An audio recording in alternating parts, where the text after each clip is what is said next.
Hey guys, welcome to Brian's Man Cave. So today I'm going to be talking about the Back to the Future, the musical. Not the movie, the musical. I've talked about the movie on this channel lots of times. I'm a big fan of the movie. A lot of people are. And yeah, we saw the tickets, they came up for sale. Had to splurge a little bit. You know, we don't typically go to these musical things all the time. They can be pricey, and some of them they just don't appeal to me. But this one, we had to see it. And so I'm going to talk in this video. I'm going to do two things in this video. One, I'm going to show you some stuff that I picked up. And the rest I'll talk about the actual musical itself. So if you don't want any spoilers, if you're going to be going to see it yourself, you know, at that point, you probably want to come back to this video later on. But anyways, let's get to some of the stuff. It says, as soon as we got in the door, they were ready to sell the merch. And merch we got. Well, we didn't get a whole lot. I mean, it's expensive. Of course, they're going to, charge you for everything. But we got a cool bag. This is the, it's got, this is heavy and all these, like, phrases on there. They had two bags that you could purchase. Obviously, you had to buy it, to put your merch in there. This one, and then they had a tote bag that had the Save the Clock Tower stuff. But I like this bag. I think it looked cool, so we bought the bag. I mean, it wasn't cheap either. It was like $20 for the bag. Of course, they give you the programs, the musical program to tell you pretty much who's performing on the stage. My wife really liked this Christmas ornament, so she grabbed it. Really cool. What does it say? Where we're going, we don't need roads. The end of the movie. Really cool. Let's see what else we got going on in here. This was the keychain. It's a out of time license plate keychain. It really looks cool.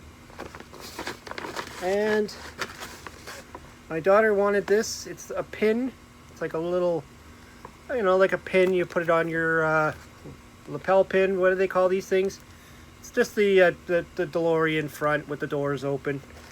And we also got, these weren't for sale. Somebody was actually there to watch the film, or the musical. And she was dressed like Marty McFly, and she was handing out these Save the Clock Towers. So I guess she printed off a whole ton of them and brought them and was just going around talking to people and handing them out. So that's really cool. It's pretty much like the one in the movie. So that was what we picked up at the musical, which is great. Let's just put all that back in the bag here. And of course, the last thing I grabbed, the shirt. I mean, we can finally say I've been there and bought the t-shirt. This was pretty cool. The shirt was around like $50 or so. And, everything was obviously expensive for a reason. They got to make the money while they can. So anyways, let's get to the second portion of this video. I want to talk about the musical itself. Now, I was impressed. Obviously, I had a grin on my face the whole time. I was just like, this is so cool.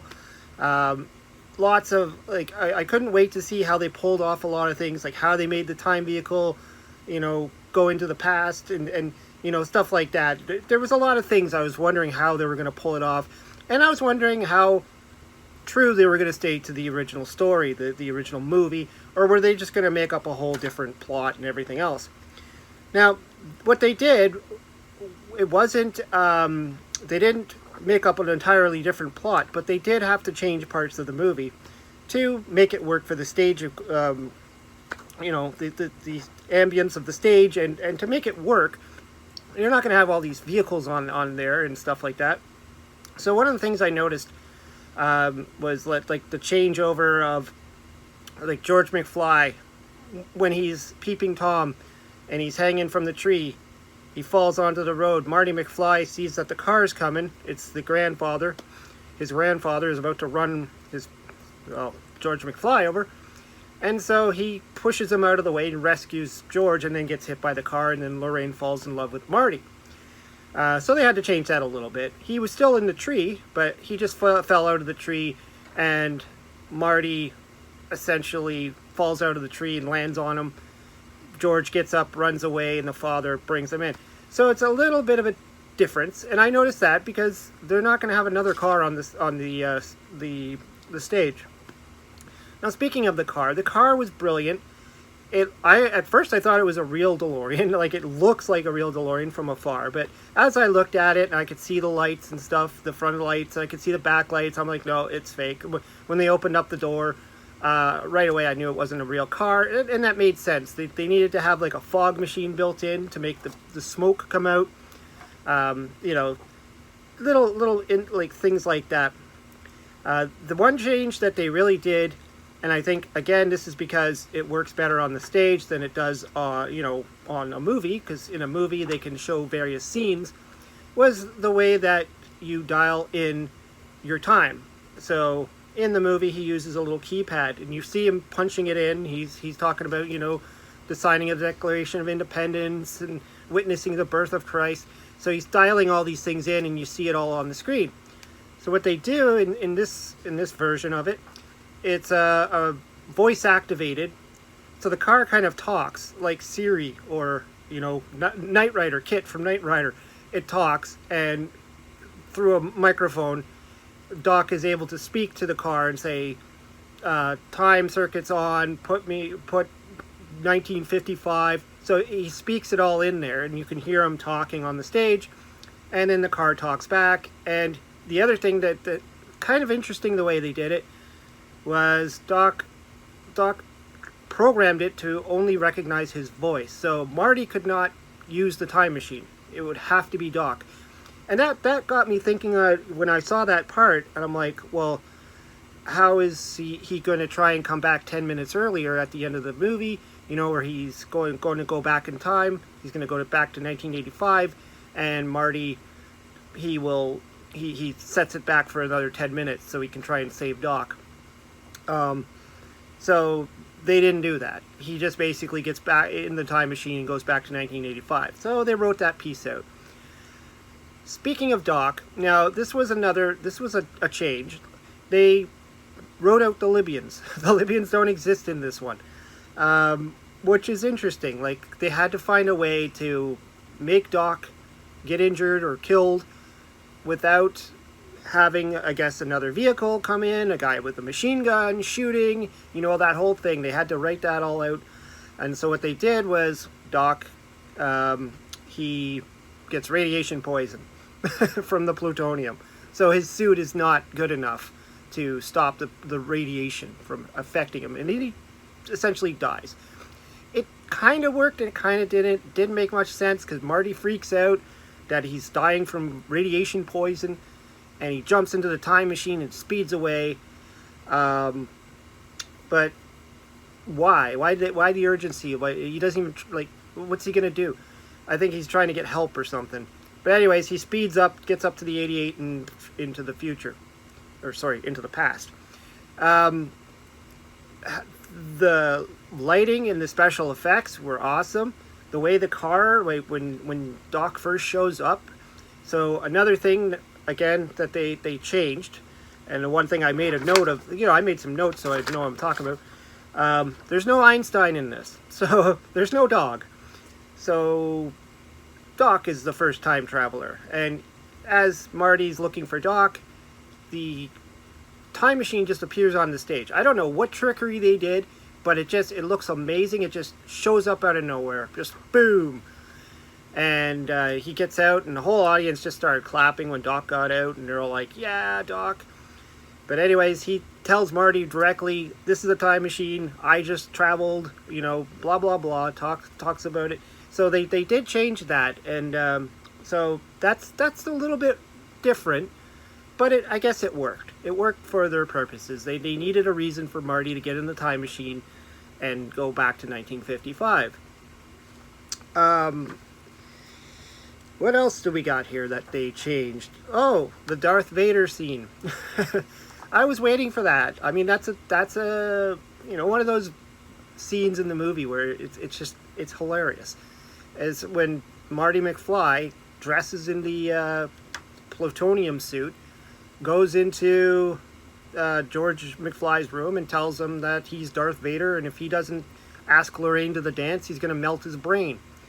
So in this one, obviously because Marty wasn't wearing a plutonium suit,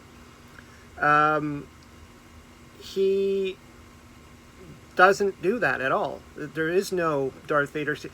But they do throw in a scene where Marty is fighting with Biff, this whole in the school scene where Biff and Marty are fighting each other. And for whatever reason, Marty pulls out a red lightsaber and says, "You are not my father." And so everybody was laughing, and we kind of knew what that meant. They needed to have the Darth Vader somehow in there, so they decided to do it that way. A little bit quirky, a little weird, but, you know, it worked. You know, it gave us the laughs, and we understood what was going on. So the Star Wars thing. There was a little bit more about Marty and his band in this one, the Pinheads. They appear a few times. He not only does he audition for the dance like he does at the beginning, and he plays The Power of Love, which was cool. There is another part of the plot about him auditioning, his band being able to audition for a music producer. And you get that at the end, and he plays Back in Time, which was the song that Huey Lewis and the News played at the end of the movie. That was cool. It was a great scene, great song. They were all performing it on the stage.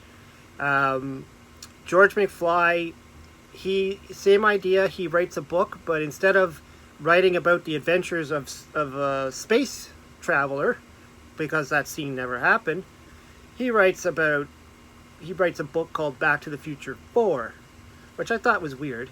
You know, why'd they have to go part 4? And then it's like The Adventures of Marty or something. So it was a little bit weird on that end, why they did it that way. I don't know what it was all that about, but I guess they had to come up with a book. They had to come up with a different book, so that's what they chose. And of course, it's always a long-running joke, I guess, in the community of Back to the Future fans, that there will never be a Back to the Future 4. No matter how many AI videos we make of it, it ain't happening. Robert Zemeckis has said it. It's not happening. The third one wrapped everything up. It said, you know, the end. So it's not happening. Now, the musical part of it, you know, I'm not the biggest fan of musicals. I find them sometimes odd because, you know, you got the storyline going on, and then it just breaks into people singing and dancing, and then back to normal, back to the story. It's never been my thing. Like we went to see Mamma Mia in the theater, you know, and that was cool because it was all the ABBA songs and everything, you know, people dancing in the aisles. But I don't know. I don't know if this needed to be a musical or if it could have just been a play. I think it would have been just as good as a play, but some of the songs were okay. Nothing too catchy in my opinion. Again, it's not really my thing. Some of it was funny. They had the mayor guy, Goldie Wilson. He did some pretty good performing. You know, so yeah, and the songs were about the story, of course. So there was that. And of course, Johnny B. Goode was great. I mean, he did the Johnny B. Goode, sang the whole song, did the whole freak out on the stage. It was entertaining. A lot of the characters were there. So you had Jennifer. She was in it a lot more. There was Strickland, of course. Principal Strickland was in it. Goldie Wilson, like I said. The Marvin Berry. Now, they didn't do the scene about him calling Chuck Berry. I thought that was kind of weird.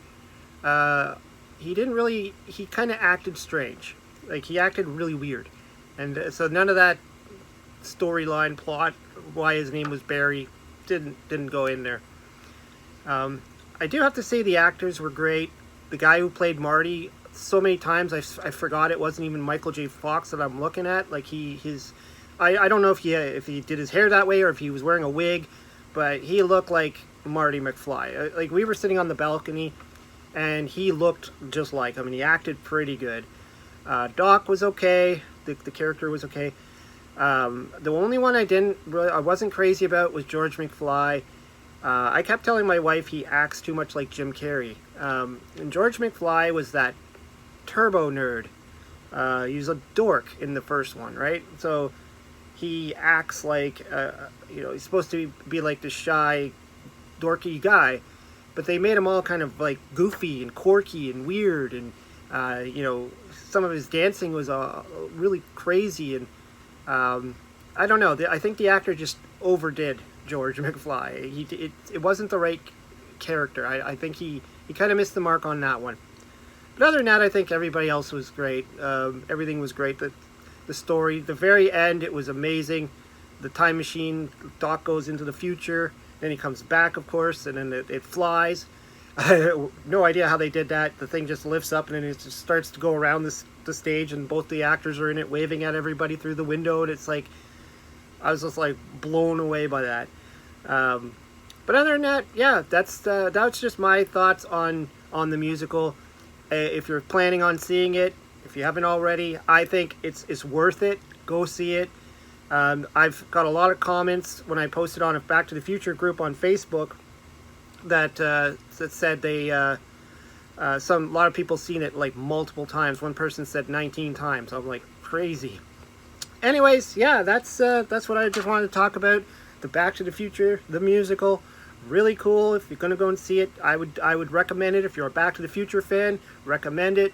Just know that they do make changes to the plot. Anyways, hope you liked the video. Hope you subscribe. We'll talk to you later.